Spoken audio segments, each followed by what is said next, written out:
Hey everyone, and welcome to the Yale Spotlight Series. This is episode 3, and today I'm here with Jesse. Jesse is the co-founder of Harness, which is an AI platform that connects renewable energy developers in Africa with investors. Welcome.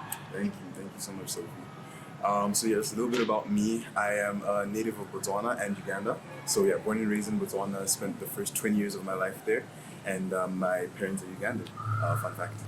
I am a community college alum, Yale transfer student, about to finish my bachelor's in my senior year now, and that's me. Jesse's also a Froco, which we love for Pearson. Yeah. So tell me more about the origins of your startup. Jesse is a co-founder called Marlo, and together they've been working hard to develop this startup, and I would love to hear more about, maybe why don't you start with how you guys met? Absolutely. I think in order to answer that, I need to start with Yale, because this is where it happened. Yale size city is really has been a great resource. I think for so many reasons, not only the funding opportunities, but more especially the networking opportunity. The Yale School of Management had its inaugural version of this one-year master's degree program, and I had a friend who was part of that inaugural group, and she graduated just last year. But while she was a part of this program, she got the chance to work through Yale Ventures with Harness, and Marlo was pursuing her MBA at SOM as well. So what then happens is where the networking comes in. Me and this friend just get into it one day about solar energy, and she's like, "Oh, I'm working with this really great individual who is pursuing something along those lines on the continent." And I'm like, "Yo, I would love to have a conversation with this amazing human being you're talking about." And lo and behold, it was Marlo. So me and Marlo hop on the call. We get to talking about the synergies that we see between what I see as the future of renewable energy in Africa, and really more importantly energy security across the continent, and what she's trying to do with Harness, and that's how we came together. Amazing. I love that story, and it's just a great testament to the fact that Yale is a place where people can connect from all over, great ideas. So when you say you talked more about what you see for the future of renewables in Africa, do you mind expanding on that? Absolutely. I am a storyteller, so I'm gonna go all the way back to when I was about 12 years old. I remember my family and I think were in the Makgadikgadi salt pans, which are these salt pans in northern Botswana, so 2 hours away from home. And we're strolling across this land, and I was my dad's son. I'm always trying to impress him or look for something to impress him. And one thing about African dads, they love politics. So, I brought up hey, we have all this open space, and the government is not doing anything about it. We are, going through a lot of load shedding, once in a while. And I think that they should put solar panels on here. Why aren't they doing that? And my dad honestly looked at me and said, "I have no idea. You should probably go and research about that." And it's funny, it was a very small thing. He said it half jokingly, but I actually went and I researched about it, and that's where sort of this journey in renewable energy for me began. It began with realizing there's so much space, there's so much potential in Botswana and many other countries, not only in the Southern African region, but across the continent. There is space, and there's just so much capacity for renewable energy, particularly solar and wind. So I came to the US for college. I came to Yale on that mission to, bring solar energy home and make it a feasible energy solution on a large scale, not just for one building, not just for one organization, not just for one university campus, but for an entire country, or even a group of countries, like SADC.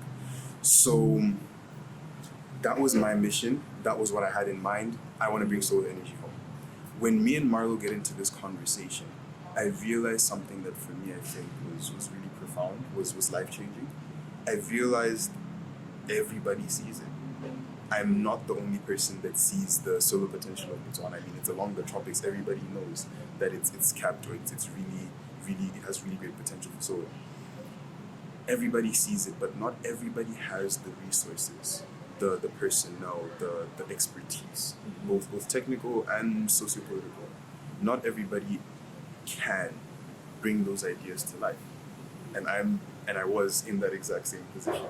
The idea is there, but where's the capital? right? Where's the technical know-how? That's what I'm acquiring right now through my education here.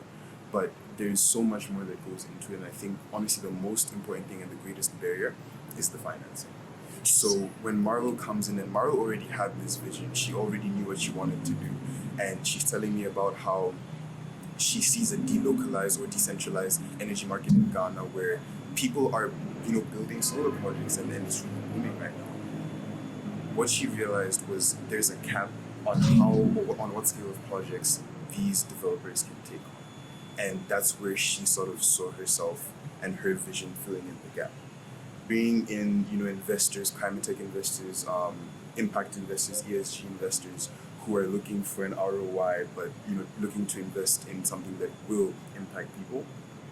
They need an ROI. They're looking for that impact, and then you have developers on the other hand who need the capital in order to realize their visions for what Ghana, for example, could be, and the rest of West Africa in general. So all of that to say, I realized a more mature version of that vision that I had when I was a kid. It was helping those people just like me who have the ideas but lack the capital and other resources and services to make it happen.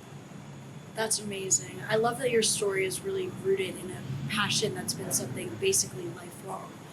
So, given that mission, that vision, can you speak more about what Harness specifically does? So, if I'm a developer and you're an investor, how would Harness kind of facilitate the interaction between us? Absolutely, that's a great question. So, let's, as you said, so I'm Harness, you're the developer, right? Yeah. Harness is, in a sense, the middleman, except we're not your traditional fund manager, because that is the model that has been used here in the US for about a generation now, a couple of decades, where you have someone who will manage the money for the investors and invest it into different developing projects, and then that's how the investors realize their ROI, and that's how the projects get their financing. Interesting. We want to make that as transparent as possible. So instead of being the middleman that you sort of have to not even go through, but who you just trust to do things for you, we want you to see what's going on the other side. So it's fully transparent. We have a platform. We've built the first version of the platform that literally has an inbox and an interface that brings these two parties together. As an investor, you can see exactly what the developer is about. I think something that is challenging for all investors who are looking to get into frontier markets is by virtue of them being developing and being frontier, there's not a lot of due diligence that's already been set up. So what Harness does is that we're creating a framework for investors to be able to trust more and sort of to de-risk this investment for them, to minimize it as much as possible, such that they can trust that their money will return an ROI. And one of the ways we do that is through either debt, which is guaranteed return on investment through coupons, or equity, where you literally own the project. So those are the two ways in which we help the investors just de-risk their investment and help the developers really bring the financing in. Because the truth is, there are investors out there with the money, but developers need help in just presenting themselves. They're already doing the work. They're already doing very trustworthy. They're already very capable. They've already gotten to a particular scale of projects. They just need that that little bit extra help to take it up a notch and go beyond that 1 megawatt.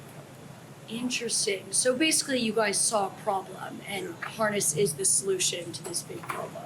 That's the hope and that's the aim, and it's looking more and more every day. We're getting Incredible. I'm so happy to hear that. And so, before we started, we were talking a little bit more about kind of the AI side of Harness, and you quickly mentioned that AI is the future. Absolutely. And so, how is Harness using AI to kind of realize this mission, and how can it help both the renewable developers and also investors? I think, really with AI, there's a lot of talk around ethics and sort of where that comes in. I think, and not I think, I know, we are looking into partnerships, and we're actually about to partner with an African-based AI company. And the reason why we're looking for that kind of partnership is because we don't even know half of the limits that AI can potentially reach. And we want to know where those limits are, both in terms of opportunity and potential, as well as in terms of risk and those ethical boundaries, right? So we have looked into getting an expert who can advise us on that. But for now, where I can definitely see AI coming in is really in us feeding and producing a template that developers would use to provide different sort of documentation surrounding like their financing structures, their power purchase agreements. And the AI basically comes in and says, you guys on the back end of Harness, you don't need to like process or analyze any of this. I'm going to analyze it for you, and I'm going to produce something that is trustworthy to the investors. And that way, we're not only making this transparent, what's going on between the investors and the developers, we're also making it as quick as possible, such that in real time, you hop onto the platform as an investor, you've input the information and what kind of projects you're looking for, and within 15 minutes, you get to do the work of the agent. That's incredible. It sounds extremely disruptive to the industry in the best way possible, kind of reimagining this. So let's zoom out for a second. Let's take a step back. Yeah. What are your kind of goals? What do you see with Harness, with the renewable landscape in Africa in maybe like 5 years, 10 years, and how is Harness kind of facilitating that goal for the future? I think, first and foremost, renewable energy isn't new. And I think that's something that our leaders across the continent are beginning to recognize, which is beautiful. That it's not new and it has been working for a minute now, especially wind and solar. And those are two forms of clean energy that you can really do virtually anywhere and still get a decent amount of energy, particularly with solar. We're at a point where solar is actually, in terms of levelized cost of energy, it is the cheapest form of energy, particularly when you couple that with battery storage. So when I think about it that way, I think that if we can learn from Western frameworks which have been using these forms of energy for a while and developing them and researching them, I think that we need to do a little bit more research on our part as Africans to see how we can adapt this to our environments, because it's not the same climate-wise.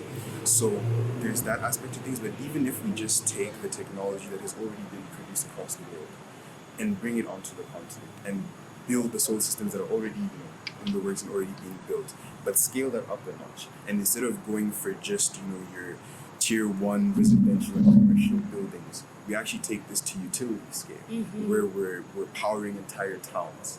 I genuinely think we're looking at a future where across the continent, every one of the nations is energy secure. And that for me is the aim, is for them to be energy secure, number one, and to have sustainable forms of energy, number two, because energy literally in physics is the capacity to perform work. So if we can provide energy to our people, we are giving them that much more capacity to perform work. Incredible.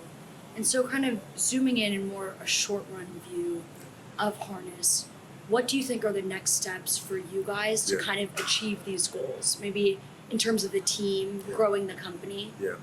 I think first and foremost, we're looking to expand. So any college students who are looking to get involved, who this vision really speaks to, definitely we'll leave our contact information. You can reach out. So we're looking to expand the team because we're realizing that yes, we have a permanent team that is quite small and growing, but we need more people to hop on board, and the more people we have who are aligned with the vision and really who have their own visions but want to see how exactly we can synergize these. That is what we need moving forward.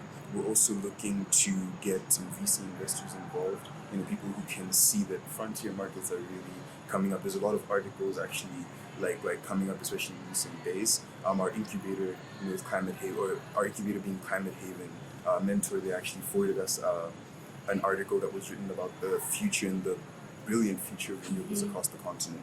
So we're looking for VC investors who are willing to invest in the vision and who can also guide and mentor and play a role in realizing that vision. We're also looking at growing our developer base. We're starting in Ghana, but we're hoping to expand across West Africa into more, for now, decentralized energy markets, ones where the government doesn't have a hold on, the energy that's being produced. And we're looking to spread across the continent. So developers across the continent, we're coming for you. And the last group of people that we're looking at is the investors. Across the Western world, and particularly here in the US, we're at a time when renewables aren't really trusted. They aren't as respected as they once were. And yet we know, as people who are in this space, just how powerful these technologies can be in bringing electricity and energy in general to the people. So we're looking for climate tech investors really in this ecosystem right here in our home base to hop on board and invest in some of these developing projects across the continent. Not only is it ROI, but I can think of a greater impact than bringing energy to people who don't have it currently. Incredible. I think the underlying mission of Harness is just so true, and it's coming from real passion. I think it's really strong, and that's kind of something that's irreplaceable in a startup. And so, one thing about building out a team, you have an engineering background. Marlo is at the School of Management at Yale. So how do those kind of different skills interact with each other, and how do you guys kind of complement each other in this kind of founder process? One thing I'll say is, like, I usually don't do these interviews. It's usually like Marlo who's doing them.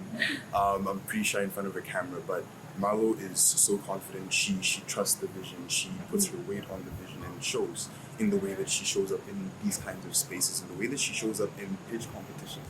Just last semester, we were finalists for Yale. What was it? There was oh my god, I'm forgetting. Startup Yale. We were finalists for Startup Yale, and it was just brilliant. That was my first experience seeing Marlo actually like on stage and speaking about Harness and seeing just how much she believes in it. And as someone who stepped into this mission and vision that she laid out in this plan, it is inspiring to see your leader put her weight on the vision that she says that she's pursuing. So I think her being, sort of the main woman and like leading in that way is inspiring, and it keeps me going. Even at times when I'm like, oh my god, can we really do this? Is this really gonna work out? But she puts her weight on it, and she empowers us, and me being co-founder and the rest of the team, to really put our weight on it as well. And I think the way that we balance each other is that, she has the business background. She also has some background in analytics and project management in general. I have some background in leading projects as well, but not as great as she does. But she trusts me enough to be mentoring me in that as well, and giving me some responsibility over like our technical stuff, like the platform and our DevOps team out of Ghana that's building that for us. Shout out Dake. So yeah, I would say that we balance each other in terms of the expertise we bring. We split up the work streams. What she feels she's good at, she does. What I feel I'm good at, I do. And also, whatever is in between that neither one of us feel like we can do, we still split that and share the responsibility. Yeah. Amazing. It sounds like you guys really complement each other. Also, it sounds like I need to meet Marlo. She sounds incredible. Oh my gosh.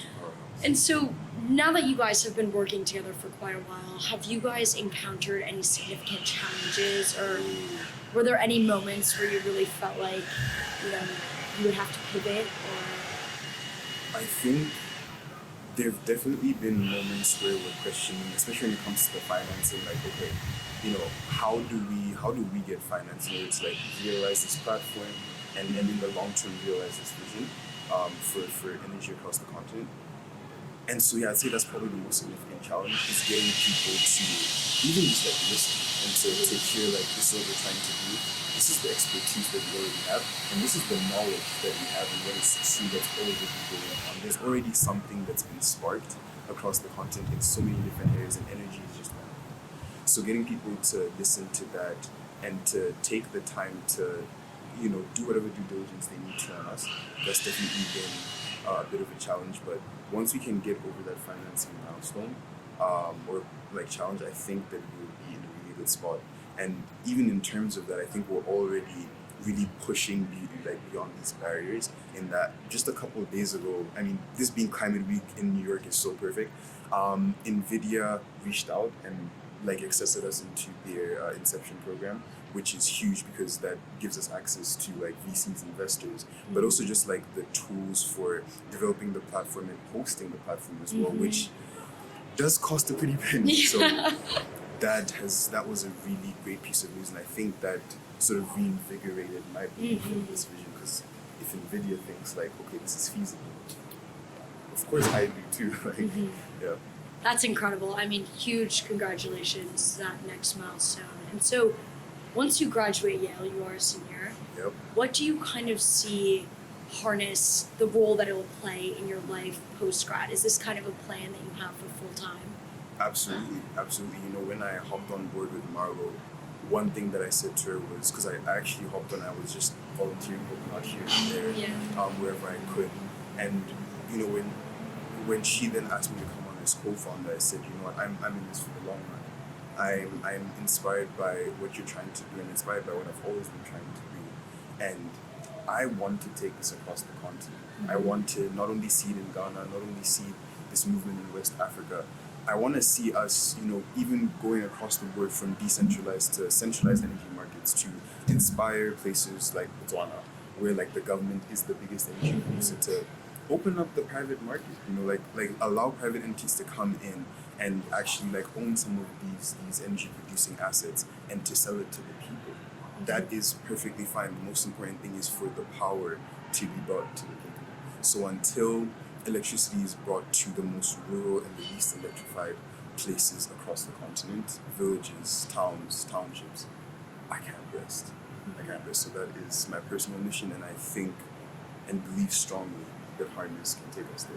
Amazing. And I believe in you. Even throughout this conversation, I'm like, oh my gosh, he's amazing. And so how has Yale kind of played a role in helping you guys build the infrastructure of Harness? I think, like I said, going back to Thai City and Yale Ventures, having that, you know, ecosystem funding, number one, is huge because it keeps us going. It's catalytic in itself, and that like it propels us forward. I think in also connecting us with investors in the ecosystem, with connecting us with like-minded like startup founders as well.